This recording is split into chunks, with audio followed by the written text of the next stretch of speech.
Good evening. My name is Chris McCarthy and I'm the CEO here at PAM, and I'm really excited about our evening that we have planned tonight. I am sure that anybody who lives on the Outer Cape or has walked into someone's house has seen a piece of Jobi Pottery. You must. But you sometimes, I guess, would think, well, how is it made? And where did these ideas come from? And all this kind of questioning, which is why we're doing tonight to honor the 70th anniversary of Jobi Pottery and the 20th anniversary of Susan Kurtzman. And for those of you who don't know Susan, you know, talk about a resume, and just from the time that I've known her, she's been a director of a nonprofit, a board member of a nonprofit, a slave to a nonprofit, an artist, a curator, a gallerist, a great person, so clever, so incredibly talented, and I think what you're doing for this anniversary is really genius, and I'm so excited for you to tell everybody else if you don't know. So it is my real pleasure to introduce Susan Kurtzman tonight. This is streaming on YouTube, our YouTube channel, so the whole world gets to see Susan tonight. So please turn your cell phones off if you have not done that, and don't do or say anything that you don't want the world to see you doing, just FYI. So anyways, Susan, come on up here. I'm so happy to have you. Thank you, oh. Thank you everybody. Thank you Chris, and thank you Pam for hosting this. I'm really excited. As Chris said, this is the 70th birthday of Jobi Pottery. Jobi Pottery's been in Truro for 70 years, and I've had the business for 20 years, which has gone by in a flash. I'm new at this, so bear with me a little bit.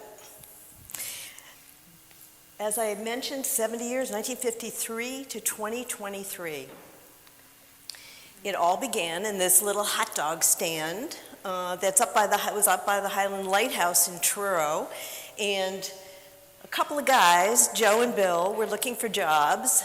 Joe Colliano and Bill Hastings, and they ended up at the Highland House, which is near the Lighthouse, and they got jobs as bartenders the first year. But they had a friend who was making pottery up in upstate New York, and they went back home and got some of the pottery the next year and ended up building out a little shop right near the Highland Lighthouse that was owned by Hal and Estelle Conklin, who ran the Highland House as a hotel. So Joe and Bill were bartenders there in the summertime, but they actually built themselves an apartment attached to this right out by the Highland Lighthouse and brought the pottery making materials down and started having Jobi Pottery right up there in the Highlands.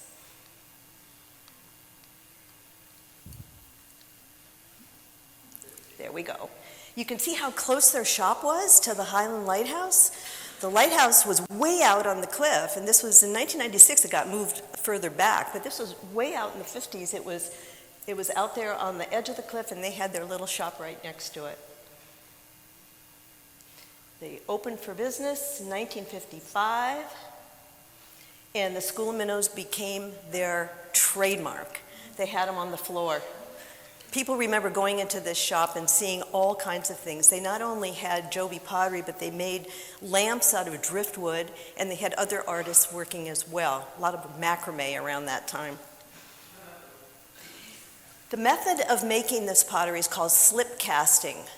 It's a different kind of way of making pottery than on the wheel. Most people are familiar with wheel-thrown pottery, but slip casting actually uses liquid clay in a plaster mold to make a piece. You can make one piece, or you can make many molds and make many pieces. It's a really early form of production. It's done all over the world.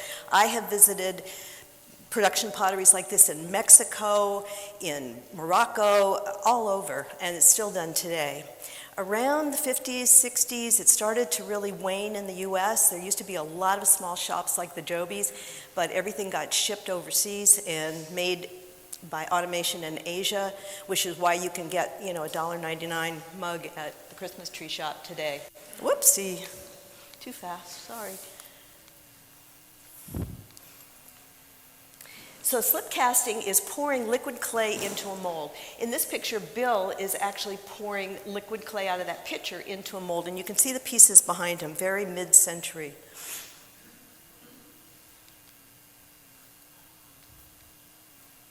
Joe, in this picture, is taking the piece out of the mold, and have a look at how many pieces are behind them. So they're doing production, just the two of them together, and making a lot of pieces at once. The green wares comes out of the mold, and then the next step is to hand paint it.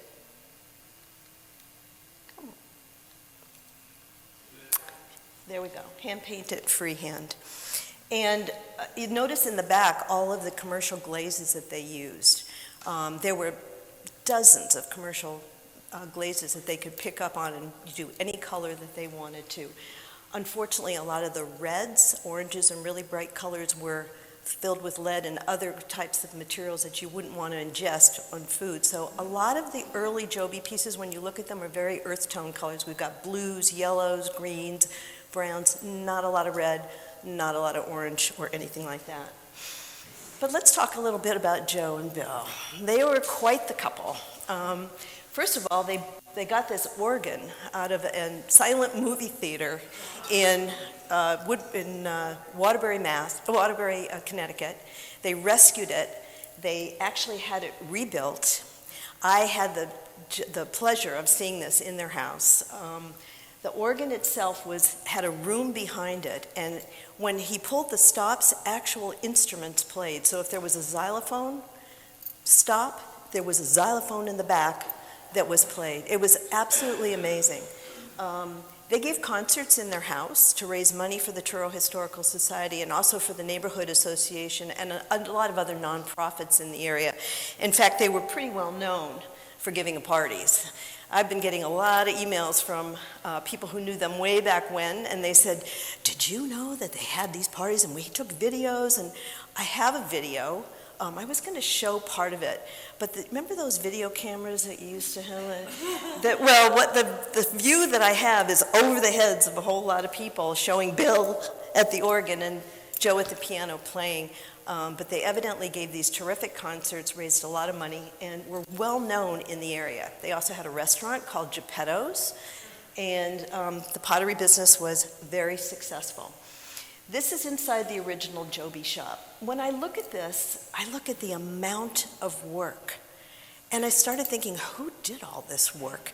It couldn't have been just those two guys. So I was talking to some of the older people around saying, who else did you know that actually worked for them? Steve Locke, who's my production manager, said, we know that Elsie Rose did, and I think that she was the wife of Lloyd Rose. And we know that Blossom Newman, who was a local artist in Wellfleet, worked for him. I don't know who else worked for him, but I do know that they came up with some of these traditional designs themselves that just sort of carried through the years. This is the original minnow design that Joe Colliano painted, and that's actually a good example of his work. Tiny little fish, all in a row, in stripes, all in a row. And I said to him at one point, fish, like swim? I mean, like, what's with this all in a row thing? And he said to me, well, I was trained as an accountant. I like everything in order. So I said, yeah, okay. There's another example, just exactly what Joe used to do. This is an example of both hand painting and sgraffito. If you look in the black lines, those are scratched out marks of the fish, and the other ones are actually hand painted freehand. This is a piece that Bill Hastings did. This is in my own personal collection. I have a nice collection of old pieces. Bill was quite an artist. He did one-of-a-kind pieces like this. This vase is about that big. And some of them were out of his imagination. Some of them were actually locations, harbor scenes, a lot of harbor scenes, a lot of really beautiful monochromatic sorts of painting. I just loved it. So I have a number of wonderful pieces that Bill did. This is another one of Bill's pieces. We recognize the lighthouse, but we don't recognize the town. So I think that this was kind of a combination, what he saw and what he imagined. This is a platter about this big. Yeah, it's kind of hard to tell the scale in this. Their early fish design, notice the spatter on this mug. It's spattered with little black speckles everywhere. And this was kind of a very common element in mid-century for mica, linoleum, and pottery. You saw it everywhere. I grew up in a house that my parents built in 1956. We had linoleum on the floor. It was speckled. We had Formica countertops. They had squiggles and speckles. I actually thought that once I got to first grade, I'd be able to read what was in the countertops with all those little squiggles, but there are pieces, though, that I look at and I say, this is in my collection. Bill and Joe didn't do this. I don't know who did this. Or this.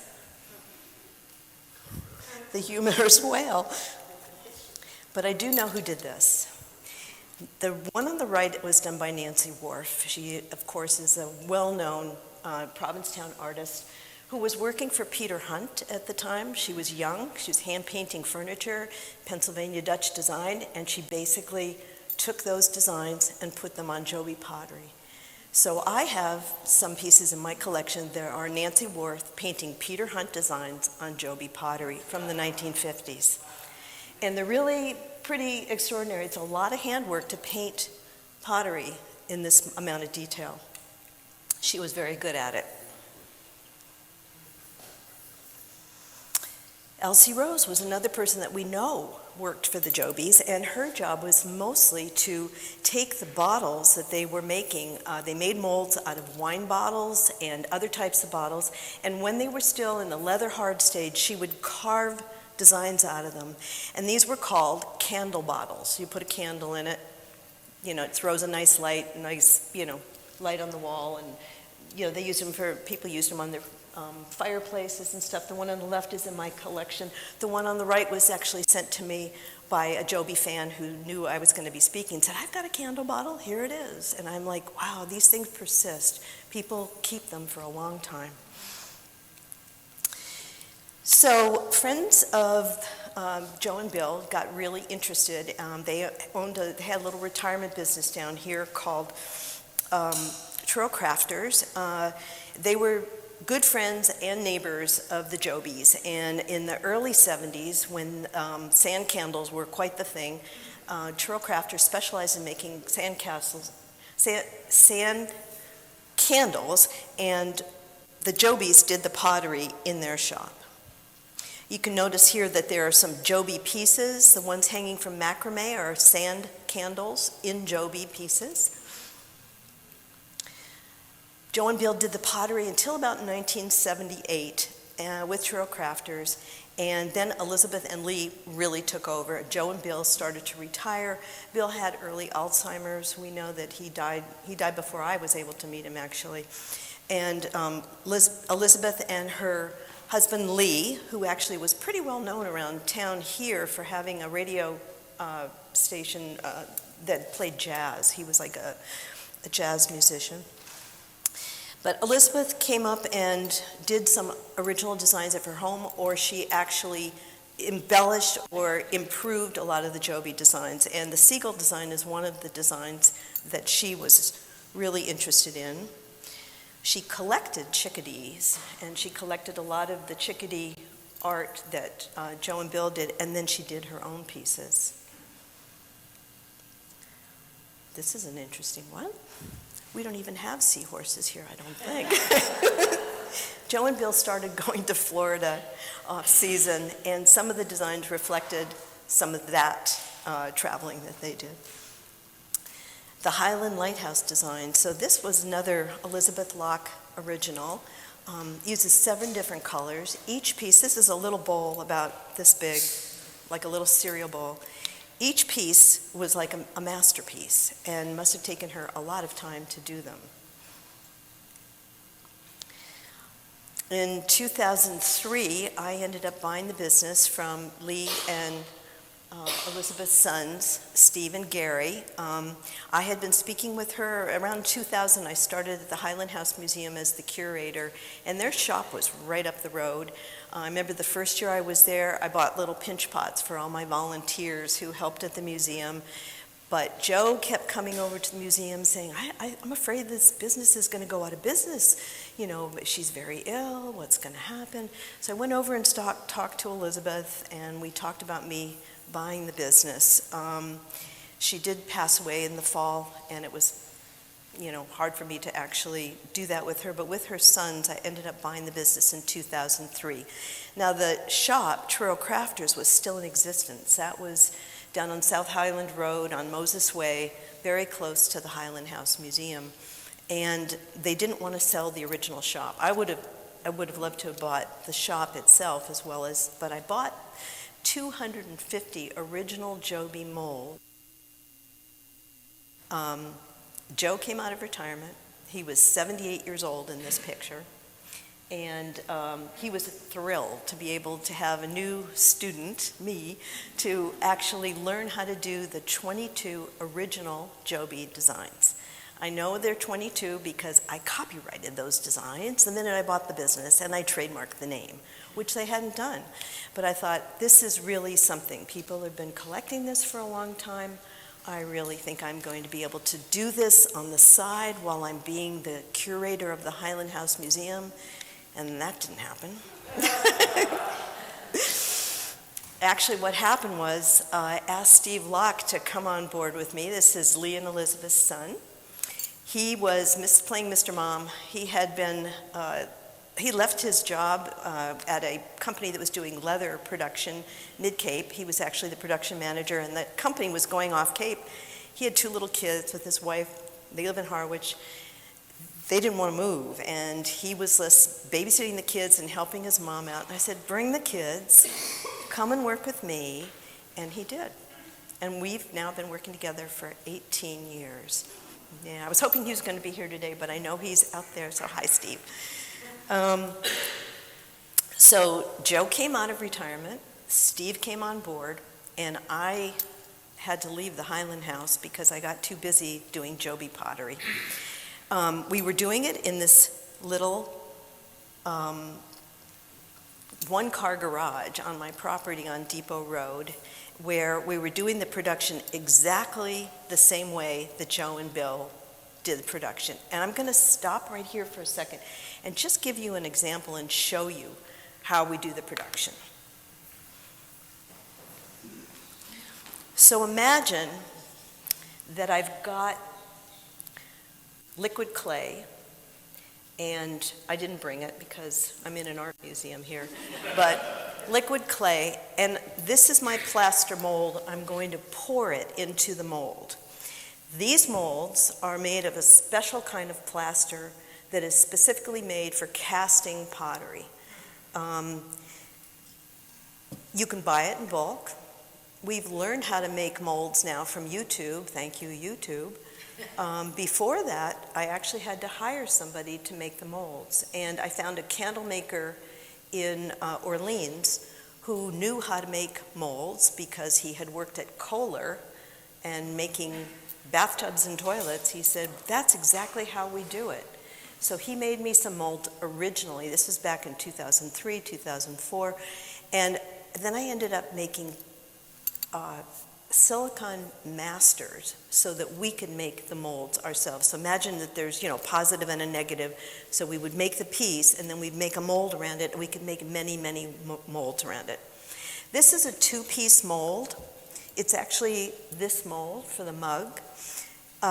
When we pour the liquid slip into it, we actually now have a slip making or, agitating machine, so we don't have to pour it by hand or by pitcher. We have a dispenser that looks more like a gas pump that you actually can fill several pieces at once. So if we were going to make molds, we would do a dozen of these at one time and fill them as we go. That's the production part of this. This is the manufacturing part, that I tell people is really different than making it on a wheel, because we've got molds and each one's going to come out almost identically. The thing is that you can't really time them, and there isn't really any way particularly to know exactly how it's going to set up. Depends on the weather. Is it humid? Is it hot? Have we run a kiln or not? What we want to do is put the slip inside there and wait. As we're waiting, the plaster absorbs the moisture from the clay, and you end up with a piece like that. Now you can see how thick it is. okay? What I'm looking at here is to see what the thickness is, and there's no way to, as I said, to time it. This is really where Steve is an expert at working with these old molds, because he can line up 15 molds and maybe in 2 hours he's looking, nah, not ready yet, another half hour, and then we start to take them out. When we take them out, they're leather hard. They're not dry like this one, but I just wanted to show you what it looks like. I don't know if you can see, but it's pretty rough around the edges, and there's a seam going all the way down. You wouldn't want to drink out of something like this. So there's a whole process whereby Steve does cleaning of the molds using a fettling knife, using various kinds of sponges, using scrubbies and sandpaper. We take the mold marks off, use a lot of water, vinegar and water to smooth it down, and when we're done, it looks more like this. It's really a big difference. You won't see the seam marks. You don't, it's very smooth, but this is just dry clay. If I dropped it on the ground, it'd go in a million pieces, right? The next step after this actually is hand painting the mug before it gets fired. Let me see if I can forward these a little bit. Before you bisque it, do you bisque first? We do not bisque them first. We actually paint on the greenware. So the first firing is called a bisque firing at 1950 degrees. And that takes all the moisture out of it, makes it hard enough to handle, but it's still not, won't hold liquid or anything like that. But by the time it's been bisqued, it already has a design on it. Here's a good example of what I mean by production. These are pinch pots, and this is in our old studio. Steve has poured a number of them, waiting for the moisture to be absorbed by the mold so that they set up. This is a plate, a triangle plate. You're looking at the reverse side. You're looking at the foot of the plate, ready to be cleaned. Here's a picture of Steve refining, cleaning, and let me just talk about this again for a second. So we're painting on the greenware, which means it has not been fired yet. And the next step actually is to fire it. This is the greenware, this is the fired ware. Notice the difference. The clay's gray, the clay's white. This would break. This one is hard now, but it won't hold any kind of food or water because it's very porous. The next step is to dip it in an overglaze, and that's kind of like Crest toothpaste colored overglaze, and the reason why it's colored is so we can see where we might have missed a spot, and we'll touch it up with a brush with more glaze. Each one of these is put on a trivet like this to keep it up from the kiln shelf so that it doesn't adhere to the kiln shelf. And when it comes out, it looks like this. So there are 14 different steps to actually making the pottery. And this little mug turns into this. This is the original Jobi size mug. It's 8 ounces. In the 50s, all you drank were 8 ounces of coffee. But what about a bigger mug? Everybody said to me, get a bigger mug. And I went, well, yeah, that's the little mug. What do? We had a beer stein, the one that says Eric. So the Jobis, don't forget, had a restaurant. They had a bar. They actually had hooks around the bar at the Golden Eagle, and everybody had their mug with their name on it, and they would go in and get their beer and then put their mug back. So we took the beer stein, Steve cut the lip off of it, we made a mold of it, and voila, the 14-ounce Jobi mug. They never made a mug that big. They only made the small ones, but we do both. And most people buy the larger mug because, they like more coffee or tea. I do all the hand painting of the fish. I'm the fish lady.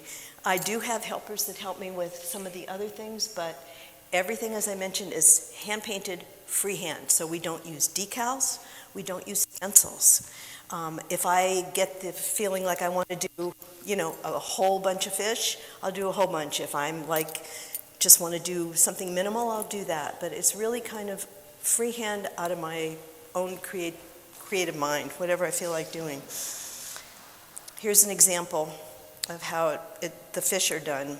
I really can do them in 2 strokes at this point. I think I've done millions of fish. But they are our signature, and people do really like them, and I like painting them. Here's another thing, just to show you that, each one is individual. If you compare them, if you go into the shop and look at two mugs, the size will be a little different, the weight might be a little different, the fish will be a little bit different. These are handmade. What kind of paint, Susan? Well, and this is, it's underglaze. I should talk a little bit about that too. The underglazes that I use are commercially made underglazes by Gare, Mako, and Duncan. And they have been around for a long, long time. Now in the U.S., you cannot buy a glaze to use on dinnerware that has lead in it or any other kind of thing that would be harmful to us. If I was mixing glaze for high fire, and our pottery is low fire, which means it's fired at a lower temperature, high fire potters generally mix their own glazes, and they can put lots of different things into it. They're all powders. I buy the commercial glazes. I don't want to be mixing anything. It's just another step, and these are tried and true. I also do a lot of color testing because the Jobis, as I mentioned, had a limited color palette, and now I want to have as much color as possible. In 2006, I built a new shop on Depot Road, and this was inside the Jobi shop on Depot Road. I was a little younger then. But you can see the fish are really the predominant theme. We also did blueberries, cattails, pussy willows, lighthouses, and sandpipers. Those were some of the traditional designs. What about the winter time? People ask me all the time, what do you do in the winter time? Production. We do production. Actually, here's a good example of my work table. This is, like yesterday, I'm doing a design I called Colorful. I came up with this new design. I'm a very free painter. I like to make big strokes. I'm not like Joe. I don't like everything necessarily in a row unless I'm copying one of his designs. So I came up with this design called Colorful. It uses a lot of different Jobi colors, and that's the result. So it was one of the first designs that I created on my own, and then I've created many others since. As the business has continued, our suppliers are starting to consolidate and go out of business. So I mentioned 3 different glaze manufacturers. Well, 2 of them just merged last year, and one of them went out of business. What do? I'm doing a lot of color testing. This is a color test plate that I've done. I do them over and over, and I'm having to mix the commercial glazes in order to get the same colors so that I can continue with the Jobi designs that people are collecting. Because oftentimes people come in and say, I broke the bottom to my butter dish. Can you make me the new bottom that's going to match the top? Well, I have to be able to have the same colors. So color testing is one of the things that I'm doing. But it's sort of interesting that this production business, this type of business, is shrinking in this country. It's hard to find the supplies. It's hard to find the materials. Here's some bisque pieces. So this is pieces that have been fired once, have not been overglazed, but you can see they have the designs on them. So when I paint on the greenware, these designs are being baked right into the clay. Here's a loaded glaze kiln. So I mentioned that every time that we do something that's got an overglaze on it, we have to stilt it up like this. Loading this kiln is tricky. You can't have anything touching anything else, and you need to be very careful that it's not touching the sides either, because this silica-based overglaze is going to adhere to whatever it melts onto. Here's an example of old and new. So I bet you can guess which ones are old and which ones are new. The stripes are the older designs. The solid colors and the waves are my new designs. Everything is coordinated. I try and coordinate the colors. I try and get the designs to coordinate so that if you have some older Jobi pieces and you want to buy some more contemporary looking things, they'll match. Here are some designs that have been collected, and I'm finding out more and more that people are coming in and going, my grandmother had this and got it at my mother as a wedding gift. And a lot of people have had the pottery for a very long time. So the cattail design in the upper left is the first pattern that Joe taught me how to paint. We've also got the lighthouse. We've got pussy willows, cattails, and blueberries. Those are some of the ones that people are collecting. In 2014, I opened my new shop on Route 6. The big shop, and my wave design made its debut. And the solid colors. Remember, I said red wasn't able to be used, and there were lots of others that didn't, so bold colors. Here's a traditional Jobi design that I just changed the color and changed it to cobalt blue, and it became suddenly something new. People have enjoyed it. The next generation. I'm thinking about the next generation because it's been 70 years and I've had it for 20 years, so who's coming next? This is my son, Eli, who worked with me for about 5 years and then moved to California. But these are some of his original designs.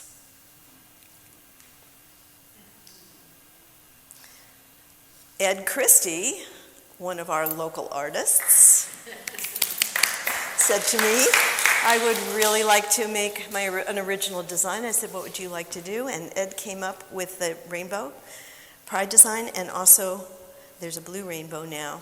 Ed, this is a collaboration. Ed does the rainbows, I do the fish. Thank you, Ed, for a new design. It's been really fun and very successful. Paulina Locke is the daughter-in-law of Steve and Robin Locke. She's in her 20s, and she worked for me for about a year or so, and everybody was asking me, do you have a mermaid? Do you ever do a mermaid? And I said to her, could you possibly do a mermaid? Think of a mermaid. And she was inspired by the Hans Christian Andersen mermaid in Denmark, and I think she did a beautiful job, so we now have a mermaid.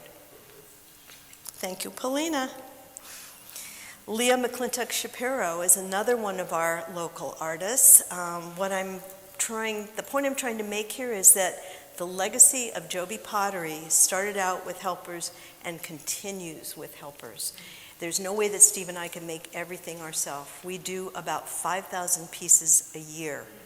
And without the help of other local artists who have been interested in helping, I don't think we could do that. Leah studied at Carleton College in Minneapolis. Her school was actually remote during the pandemic, so she came to work for me. She was staying in her parents' house here. And she said, I'd like to create some of my own designs. I said, well, it's got to have sort of a Jobi feel to it, and these are her designs. And she got her first commission through Jobi Pottery as well. Somebody came in, saw her designs, and said, you know, I'm the captain of a fishing boat, and I'd like to give the owner a gift for her birthday. Could you do a portrait of my fishing boat? And I said, I'll bet Leah could do that. And she went down to the harbor and took lots of photographs, and this is what she came up with, the Kodiak. And it was really a magnificent piece, and they were all very happy about it. And I thought, wow, what a showcase for her. So this is Jobi's 70th, and I've decided I'm going to do some things that are a little unusual. I'm going to take some Jobi pieces, originals. The one on the right was done by Bill sometime in the 50s. And see, the one on the left was done by Leah. Pretty good, huh? And some of the old designs in terms of the beer steins and the mugs and the things that they had back in the 50s, I decided to adapt and bring back. So this is a throwback, but I'm really loving it, and they're new for 2023. I have other local artists too. Robert Callahan is here today as well. Robert continues to paint our lighthouses, whales, octopus, and blueberry designs, and his own. So Robert's work shows in my gallery, and he does beautiful one-of-a-kind pieces too. And Jose is a new recruit this year, and what do I start out new recruits with? Stripes. I had to start out that way, stripes and solids and doing the rims, and he's been helping to do that. The future. I keep thinking about the future because, here we are. I go on eBay every once in a while and look at Jobi Pottery. It's up there all the time, and this month on eBay, this little 9-inch plate sold for over $1,000, which lets me know that Jobi Pottery is collectible. It's been around for a long time. I certainly have a collection. A lot of my customers come in with pieces that they've collected or their families have collected, and it has staying power. It's really something special. I'm still painting fishies. But I'm also coming up with some other designs, like my SLK Retro. Remember I talked about the squiggles in the linoleum and the Formica? Well, they keep coming back. So this is one of my original designs. Or something like this. A little different than Jobi.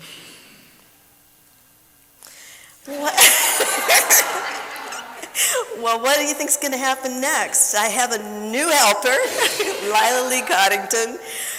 If I could just get her to paint those fish on the pots instead. No, it's like we have a lot of fun in the studio, and I'm very grateful for all the help that I have and all the artists who have helped me over the years and the ones who will come next. I really am encouraging people to talk to me. If you want to work at Jobi Pottery and learn how to do this, it's a hell of a lot of fun. And thank you to Joe and Bill and to the Truro Historical Society. A lot of the old photographs came from them. To Steve Locke, my production manager of 18 years. He's just amazing. Sarah was my website guru, and Steve Kutrali helped me on this. And thank you to Pam for hosting us. It's been great.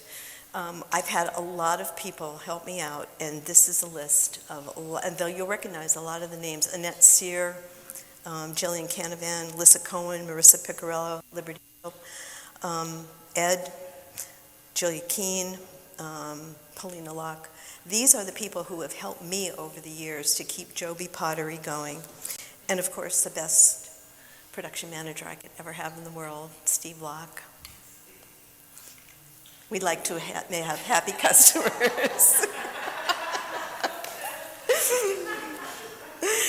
And this is a tribute to Scooney, the original shop dog. And that's that. Thank you.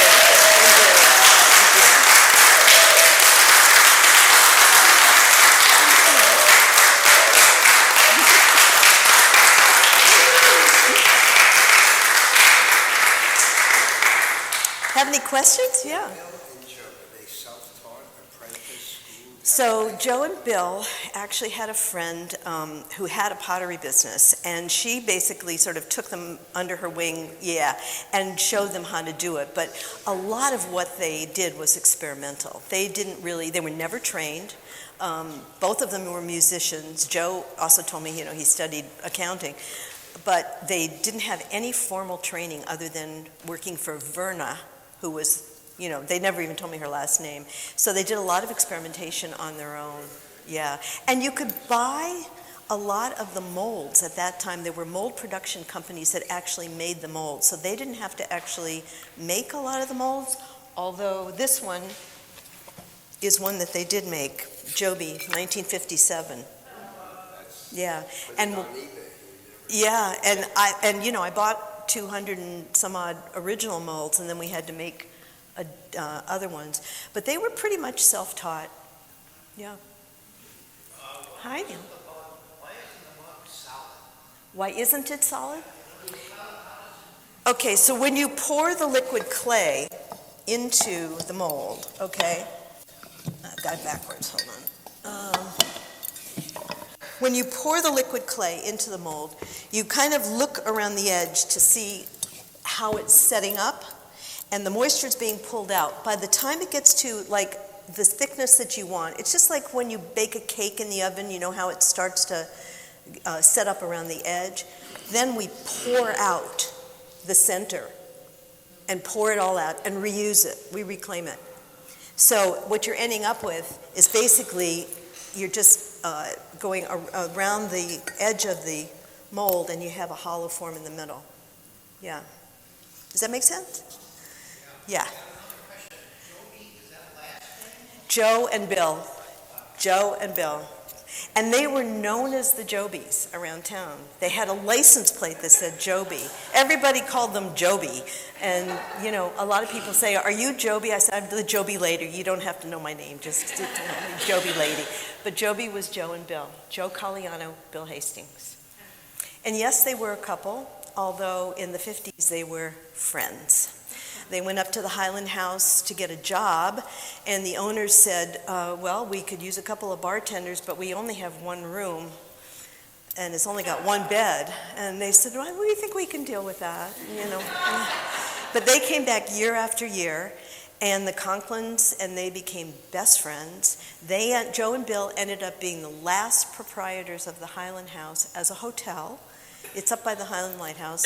In 1968, the National Seashore came in and took it over, and Joe and Bill, you know, they were out. But up until that time, they were the last people to run it as a hotel, too. So they had many businesses going all at the same time. Yes? You mentioned Geppetto. I think, if I remember correctly, back in the old days, that they were sued by Disney company for using that name. You're right. They were. They used the name Geppetto's, yes, and then they got a lawsuit by the Disney company saying that they, yes. Disney took it from an Italian book, so I don't know why Disney would sue. Yeah, I don't know either. They trademarked. Any other questions? Anything I can answer about? You said that Joe and Bill weren't here all year round? In the beginning, they weren't. In the first 2 years that they were, 53, 54, they opened their shop in 55. They were here year-round from that point on. The slide I showed where they were building it out, they were building an apartment for them to be here year-round too. So from 55 on, they were here year-round. Yeah, Bill came from Albany, New York, and Joe came from